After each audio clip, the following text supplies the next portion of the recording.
Well, Al Dutcher is here now with weather. And Al, I hope you had a good 4th. What's the forecast looking like?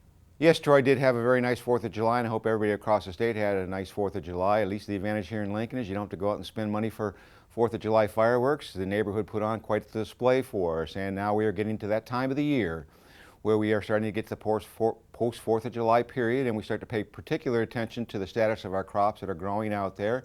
And of course, some of the concern early was the planting delay issues, is how far behind some of the crops are, particularly depending on the late planting and where it occurred within the state.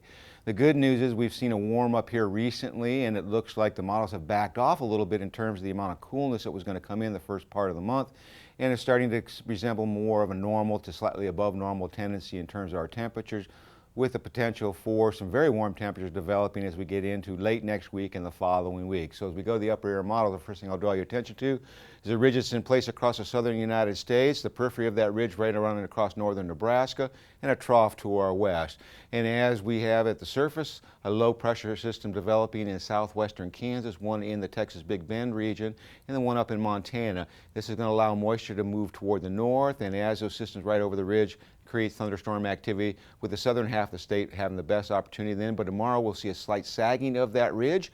Still see low pressure that will help to feed moisture from the Gulf to intersect with the cooler air, and that will lay a foundation of thunderstorm activity across the southern half of Nebraska, particularly south of Interstate 80. And we'll see temperatures that will be about 5 to 7 degrees below normal. And then on Monday we see another wave that starts to move out of the trough in the west.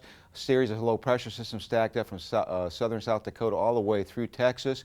It doesn't look like a lot of focal mechanisms in terms of thunderstorm generation. Most of it will remain to our north. And then on Tuesday, we start to see the ridge starting to build back toward the north, bringing much warmer air and juicier air into our neighborhood, with low pressure formed in the Texas Panhandle region, pushing up Gulf moisture into our region. And the models are hinting at the possibility of thunderstorm activity across south, central, southeast Nebraska and points to the south. And then we see that ridge try to build up toward the northwest, much warmer conditions in western Nebraska under the influence of high pressure. Another surface low starts to eject into the Oklahoma Panhandle, and we do see the chance for scattered thunderstorm activity, the most concentrated region right now being projected to be in South Dakota. On Thursday, we see the ridge building back a little bit farther toward the north, bringing a considerably warmer area into eastern Nebraska, basically under the influence of high pressure across the entire state, with low pressure to our south and to our north.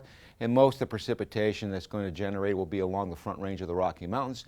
And on Friday, we see a little bit of dimpling in the high pressure ridge, maybe seeing some energy moving toward from the northwest to the southeast, with low pressure in western central portions of Kansas. That will allow some thunderstorm activity to develop and probably move more toward the southeast. And as we get to the 8 to 14 day forecast from next Thursday through the following Tuesday, although below normal temperatures are shown across a substantial portion of the Corn Belt, it does appear to me that ridge is going to push this colder air more toward the Great Lakes and eastern Corn Belt. And in terms of precipitation, above normal moisture to our south, below normal to our north. So Troy, it looks like the active weather pattern will continue into the foreseeable future.